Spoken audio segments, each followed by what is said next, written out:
type of classification on the basis of polymerization or synthesis.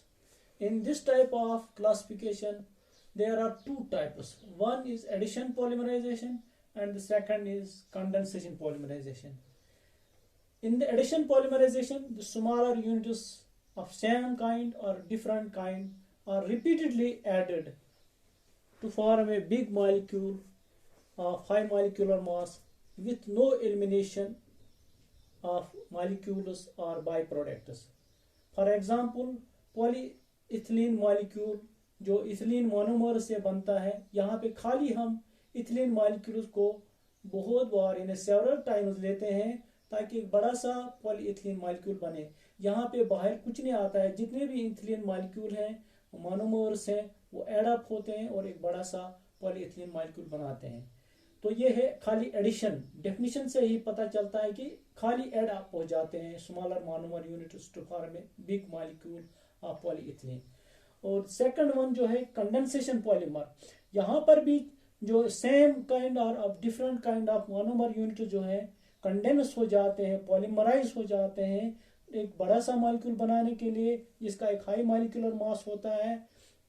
लेकिन यहाँ पे साथ में छोटे छोटे मॉलिक्यूल जैसे वाटर है, अमोनिया है, कार्बन डाइऑक्साइड है या अल्कोहल है बाहर आते हैं।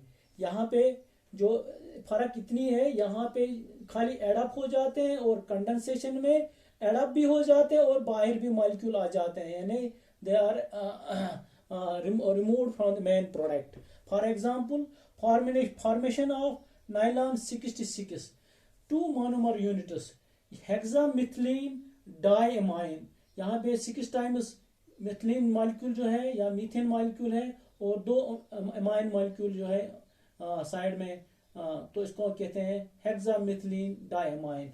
और यहाँ पे एडिपिक एसिड है टेट्रा मीथेन डाइओइक एसिड, यहाँ 2 बार एसिड है साइड में और बीच में है टेट्रा मीथेन।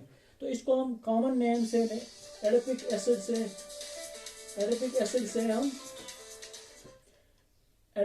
से हम पुकारते हैं। ये जाके बनाता है नाइलॉन 66 और इसमें साथ में वाटर मॉलिक्यूल बाहर आ जाता है। तो चौथी किस्म जो है क्लासिफिकेशन की on the base of molecular force of attraction between monomer units, यानी मोनोमर यूनिट्स जो इकट्ठे होते हैं, मिल जाते हैं एक बड़ा सा मॉलिक्यूल बनाने के लिए, उनके दरमियान किस किस्म के फोर्सेस होते हैं। और on the base of forces this classification is made. First one is elastomer. Elastomers क्या होते हैं, जहाँ पे मॉलिक्यूल्स मिलते हैं, छोटे छोटे मोनोमर्स मिलते हैं, उनके दरमियान वीकेस्ट फोर्सेस होते हैं। वीकेस्ट फोर्स में है जैसे वांडरवाल फोर्स ऑफ अट्रैक्शन है।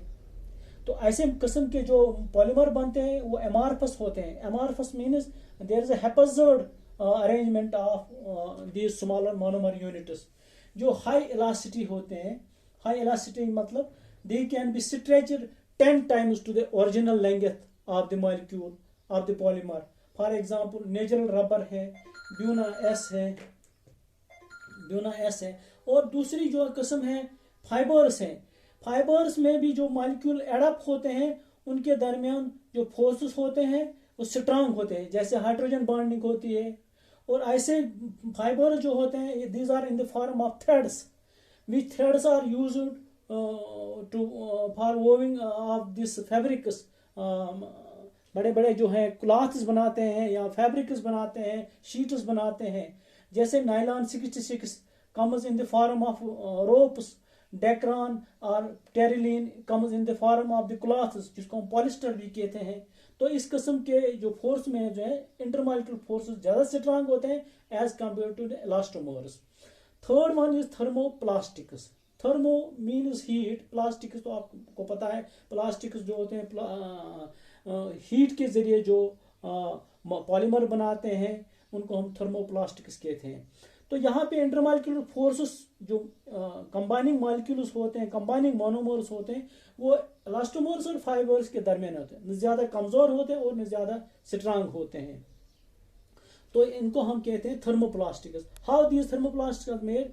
This monomer units are heated to give them any shape, and after cooling we can set them in to a different shape. यानी फर्स्ट जब heat करेंगे तो आप कोई भी शेप दे सकते हैं. You can रिशेप the molecule, you can reshape the polymer, and after cooling it becomes a different definite shape. For example, PVC जो है पॉलीविनाइल क्लोराइड है, जिसको हम क्लोरोमीथेन भी कहते हैं या पॉलीइथिलीन भी है. तो ऐसे थर्मोप्लास्टिक्स के एग्जांपल्स हैं. थर्मोसेटिंग प्लास्टिक्स यूजुअली जो क्या होते हैं वो सेमी फ्लूइड्स होते हैं जिनका मॉलिक्यूलर मास लो होता है.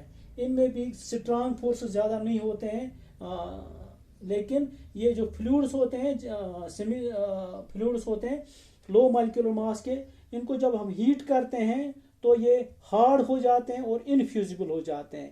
हार्ड होते हैं, इनफ्यूजिबल हो, जिनको हम ब्रेक नहीं कर सकते हैं due to cross linking. Cross linking होती है along x axis, y axis और जेड एक्सिस पे मॉलिक्यूल जो बिखरे होते हैं, जब वो हीट से कोई शेप बन जाती है उसके बाद हार्ड हो जाते हैं और इनफ्यूजिबल हो जाते हैं, जिनको तोड़ना मुश्किल हो जाता है. इसके एग्जांपल है बेकलाइट है, यूरिया फॉर्मल्डिहाइड है और मेल इमीन फॉर्मल्डिहाइड है. बेकलाइट जैसे ये बोर्ड जो है ये बेकलाइट का बना हुआ है. इसका मोनोमर यूनिट्स जो है इसके फॉर्मल्डिहाइड है और फिनॉल है. तो ये मिला के जो है एक हार्ड शेप देते हैं जिसको हम दोबारा रिशेप नहीं कर सकते हैं. तो ये डिफरेंट किस्म की जो क्लासिफिकेशन थी on the base of nature, on the base of structure, on the base of the polymerization और सिंथेसिस और on the base of molecular attraction. तो इस तरह से ये क्लासिफिकेशन जिसको हम छोटे छोटे डेफिनेशन के ज़रिए और एग्जाम्पल्स के ज़रिए एक्सप्लेन कर सकते हैं. Thank you.